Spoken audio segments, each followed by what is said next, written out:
Good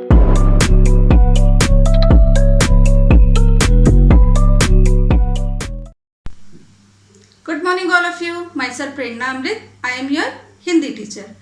मैं आशा करती हूँ बेटा आप अपने घर में सेफ होंगे और स्वस्थ होंगे। ठीक है बेटा। चलिए बेटा, आज से पहली क्लास में हमने क्या पढ़ा था?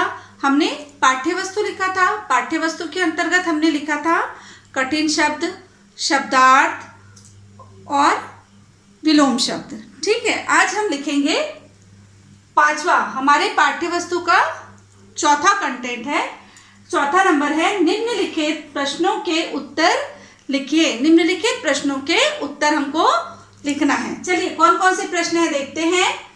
सूरज की किरणें आने पर क्या क्या होता है? सूरज की किरणें आने पर क्या क्या होता है? ठीक है बेटा, ये आपकी बुक में ये क्वेश्चन दिया हुआ है। ठीक है बेटा। उत्तर है सूरज की किरणें आने पर अंधकार मिट जाता है। क्या होता है? सूरज की किरणें आने पर अंधकार मिट जाता है। सारी कलियां खिल जाती हैं। सारी कलियां खिल जाती हैं। अंधकार मिट गया, सारी कलियां खिल गई, फिर क्या होता है?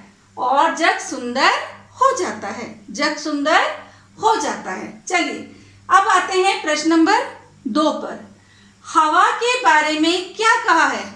कवि ने इस पाठ में हवा के बारे में क्या कहा है? उत्तर नंबर 2, ठंडी ठंडी हवा चलने पर प्राणी नया जोश व नई ताजगी महसूस करते हैं। है ना? कवि ने क्या कहा है? ठंडी ठंडी हवा चलने पर प्राणी नया जोश व नई ताजगी महसूस करते हैं। बेटा मैं जहाँ पे बिंदी लगा रही हूँ और नुक्ता लगा रही हूँ उसे आप ध्यान से देखेंगे और आप भी अपनी कॉपी में ध्यान से लिखेंगे। प्रश्न नंबर 3, प्रश्न क्रमांक 3, सुबह किसको भली लगती है? सुबह किसको भली लगती है भाई? मेरे ख्याल से तो ये कविता पढ़ने के बाद तो मुझे ऐसा लग रहा है ना कि सभी बच्चों को सुबह बहुत अच्छी लगती होगी। चलिए देखते हैं उत्तर नंबर 3, सुबह उनको भली लगती है जिनको मेहनत प्यारी लगती है। सुबह उनको भली लगती है जिनको मेहनत प्यारी लगती है। तो मेरे ख्याल से सभी बच्चों को सुबह बहुत प्यारी लगती होगी, है ना? चलिए अब प्रश्न क्रमांक 4 देखते हैं। इस कविता से क्या सीख मिलती है? इस कविता से क्या सीख मिलती है? चलिए हम देखते हैं। इस कविता से हमें यह सीख मिलती है कि हमें आलस छोड़कर मेहनत करना चाहिए। इस कविता से हमें यह सीख मिलती है, हमें आलस छोड़कर मेहनत करना चाहिए।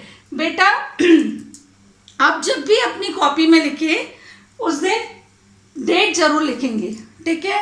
जैसे हमने पहले दिन पाठ्य वस्तु पढ़ा, ठीक है, आपने पहला क्रमांक लिखा पाठ्य वस्तु, फिर अलग पेज में आपने कठिन शब्द लिखा, फिर नेक्स्ट पेज में आपने शब्दार्थ लिखा, फिर नेक्स्ट पेज में आपने क्या लिखा? विलोम शब्द। अब उसके नेक्स्ट पेज में उसी पेज में लाइन से नहीं लिखना, कंटेंट के हिसाब से अलग अलग आप लोग करेंगे। अब प्रश्न ये चौथा नंबर अलग पेज में लिखेंगे। ठीक है? ओके, फिर हम बुक वर्क भी करेंगे। साफ सुंदर हैंडराइटिंग में लिखेंगे, गलती नहीं करेंगे। जहां मात्रा बिंदी नुक्ता लगा है उसको ध्यान से लिखेंगे। ओके।